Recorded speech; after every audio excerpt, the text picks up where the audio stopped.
नवंबर 2016 रात के 8:15 इस्लामाबाद, पाकिस्तान एक बेहद खुफिया और सुरक्षित तहखाने में आज जश्न का माहौल था।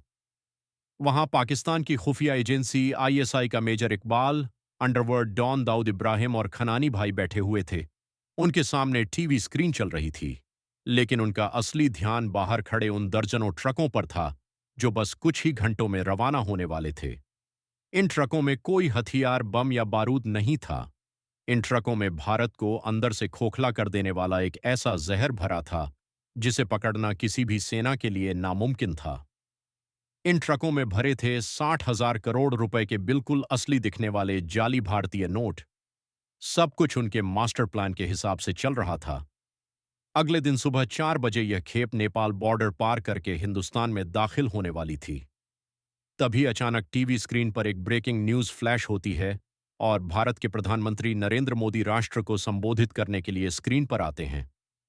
कमरे में सन्नाटा छा जाता है और फिर पीएम मोदी के मुंह से निकले एक फैसले ने उस तहखाने में ऐसा भूकंप ला दिया कि कुछ ही मिनटों बाद खनानी नाम का वो मास्टरमाइंड हाहाकार करता हुआ इमारत की छत पर दौड़ता है और वहां से कूदकर अपनी जान दे देता है। आखिर उस रात ऐसा क्या हुआ था? कैसे भारत के national security adviser NSA Ajit Doval और एक अंडरकवर रॉ एजेंट ने बिना एक भी गोली चलाए दुश्मन के 60,000 करोड़ के नापाक मंसूबों को रद्दी के कागज में बदल दिया? इस स्पेशल एपिसोड में हम आपको बताएंगे भारत के उस सबसे बड़े और खामोश सर्जिकल स्ट्राइक की अनसुनी कहानी, ऑपरेशन ग्रीन लीफ। इस खौफनाक साजिश की असल शुरुआत होती है 26 मई 2014 से, जब नरेंद्र मोदी ने भारत के प्रधानमंत्री पद की शपथ ली थी।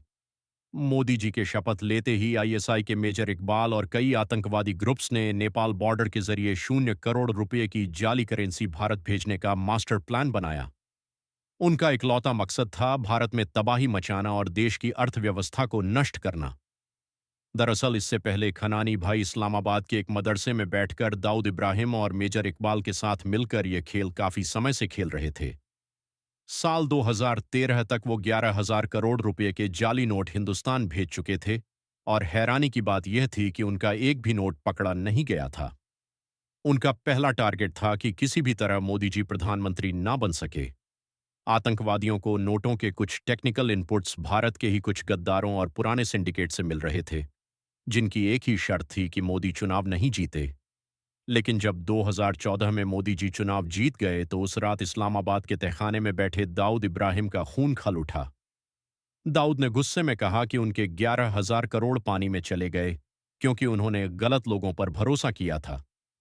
उसी रात उन्होंने तय किया कि इस बार 1,000 करोड़ रुपए नहीं बल्कि सीधे 60 करोड़ रुपए भारत भेजे जाएंगे, और इस बार सिर्फ पैसा नहीं बल्कि साथ में भयानक हिंसा भी फैलाई जाएगी ताकि देश एक साथ दो मोर्चों पर लड़ते हुए घुटनों पर आ जाए।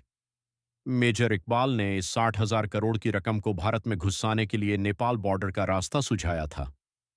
प्लान यह था कि नेपाल से यह पैसा सीधे उत्तर प्रदेश में घुसेगा और यूपी में इस पैसे को रिसीव करने की जिम्मेदारी दी गई कुख्यात बाहुबली गैंगस्टर अतीक को। अतीक का गुंडों का जाल इतना बड़ा था कि अगर पैसा उसके रास्ते से जाता तो पूरे हिंदुस्तान के चप्पे चप्पे में बिखर जाता। लेकिन मेजर इकबाल को एक बहुत बड़ा डर सता रहा था। उसने 2015 में दाऊद के सामने अपनी चिंता जताते हुए कहा कि अगर 2017 के यूपी चुनाव में सत्ता योगी आदित्यनाथ के हाथ में चली गई तो यूपी में अतीक समेत उनका पूरा नेटवर्क खत्म हो जाएगा और नेपाल बॉर्डर वाला रास्ता हमेशा के लिए बंद हो जाएगा। यह सुनकर दाऊद ने साफ अल्टीमेटम दिया। तो नवंबर 2016 आखिरी मौका है। इसी के साथ 9 नवंबर 2016 की वो खौफनाक तारीख तय कर दी गई जब यह 60,000 करोड़ की पहली बड़ी खेप नेपाल बॉर्डर से यूपी में घुसनी थी। भारत में हाल ही में उरी सर्जिकल स्ट्राइक हुई थी और पूरा देश जोश में था। उस दोपहर भारत के national security adviser NSA Ajit Doval अपने दफ्तर के आंगन में टहल रहे थे। तभी उनके एक अधिकारी ने आकर उन्हें यह खौफनाक खबर दी कि पाकिस्तान 60,000 करोड़ के नकली नोट भारत भेजने की तैयारी कर रहा है। यह सुनते ही डोभाल जी एक पल के लिए सन्न रह गए। उन्होंने कहा, 60,000 करोड़ यह बहुत बड़ी रकम है। अगर यह पैसा हिंदुस्तान आ गया तो बाजार हिल जाएगा, लोग डरेंगे और देश की स्थिरता टूट जाएगी। रुभाल ने तुरंत अपने अधिकारी को आदेश दिया कि हमारे उस स्पाई जासूस से संपर्क करो और पता लगाओ कि 60 करोड़ के नोट छप चुके हैं या अभी छपने बाकी हैं। यह स्पाई कोई और नहीं बल्कि रॉ के एक बेहद होनहार और खतरनाक undercover agent major Mohit Sharma थे। मेजर मोहित कोई आज के जासूस नहीं थे। वह कई सालों से पाकिस्तान में रहकर लियारी गैंग में पूरी तरह शामिल हो चुके थे।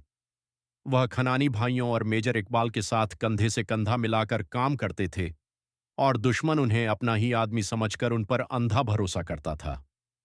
डोभाल का आदेश मिलते ही मेजर मोहित ने खनानी और इकबाल के साथ एक मीटिंग फिक्स की और एक मनोवैज्ञानिक चाल चली। बातों बातों में मोहित ने उनसे कहा कि नेपाल बॉर्डर का रास्ता अब सुरक्षित नहीं रहा है। हिंदुस्तानी एजेंसियां वहां नजर रख रही हैं। मोहित ने उन्हें हिंदुस्तान में पैसा सुरक्षित पहुंचाने के कुछ नए रास्तों का झांसा दिया। उनके इस झांसे में आकर खनानी उन्हें सीधा इस्लामाबाद के एक खुफिया फैक्ट्री और गोदाम में ले गया। जब मोहित ने गोदाम के अंदर देखा तो उनकी आंखें खुली रह गईं। वहां करोड़ों रुपए के जाली नोट बंडलों और थैलों में भरे हुए रवाना होने के लिए बिल्कुल